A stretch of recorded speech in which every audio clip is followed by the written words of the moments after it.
हिजरत के बाद इस्लाम मजबूत हो चुका था, लेकिन मदीना के करीब खैबर एक ऐसा इलाका था जहां यहूदी कबीले रहते थे।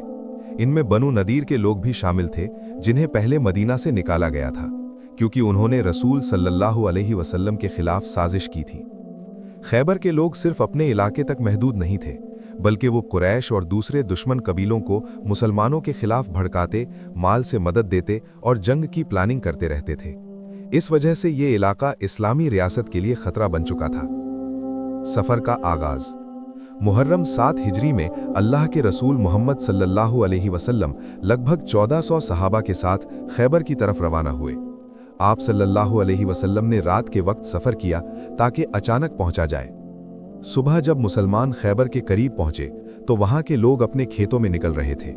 जब उन्होंने इस्लामी लश्कर देखा तो चिल्लाए, ये मोहम्मद और उनकी फौज आ गई है। नबी सल्लल्लाहु अलैहि वसल्लम ने फरमाया, अल्लाहु अकबर, खैबर बर्बाद हो गया। जब हम किसी कौम के मैदान में उतरते हैं तो उन लोगों की सुबह बुरी होती है जिन्हें खबरदार किया जा चुका हो। खैबर के किले। खैबर में कई मजबूत किले थे। नईम, कामूस, निजार, साब इब्ने मुआज। ये तमाम किले सख्त दिफाई निज़ाम के साथ थे। हर किला अलग अलग फतह किया गया। जंग आसान नहीं थी, मुसलमानों को सख्त मुकाबला करना पड़ा। कई दिन तक घेराबंदी रही। झंडा किसको मिलेगा? एक दिन जंग बहुत सख्त हो गई। उस दिन फतह हासिल नहीं हुई। नबी सल्लल्लाहु अलैहि वसल्लम ने फरमाया, कल मैं झंडा उस शख्स को दूंगा जो अल्लाह और उसके रसूल से मोहब्बत करता है और अल्लाह और उसका रसूल उससे मोहब्बत करते हैं। सहाबा रात भर उम्मीद करते रहे कि झंडा उन्हें मिलेगा। सुबह नबी सल्लल्लाहु अलैहि वसल्लम ने पूछा, अली कहाँ है?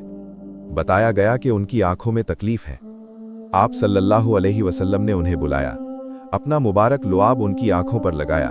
फौरन शिफा मिल गई, गोया कभी तकलीफ थी ही नहीं। ये मोजज़ा सही अल बुखारी में साबित है।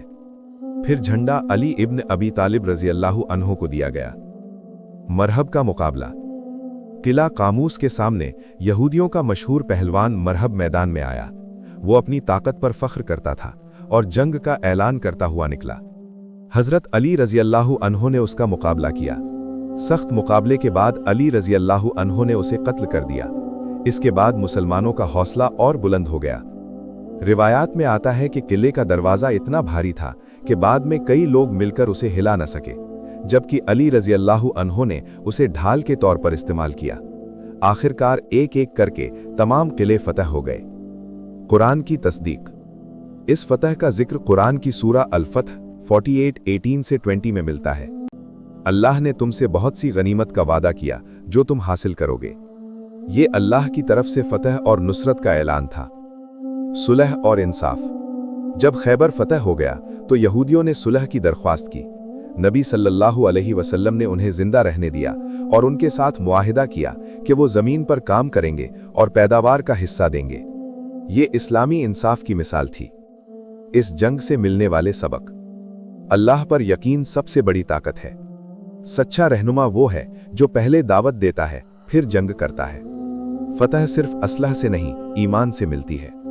अल्लाह जिसे पसंद करे उसके हाथ से तारीख लिखवा देता है। आज हर इंसान की जिंदगी में एक खैबर है। कोई अपने गुनाहों से लड़ रहा है, कोई अपने डर से, कोई अपनी कमजोरी से।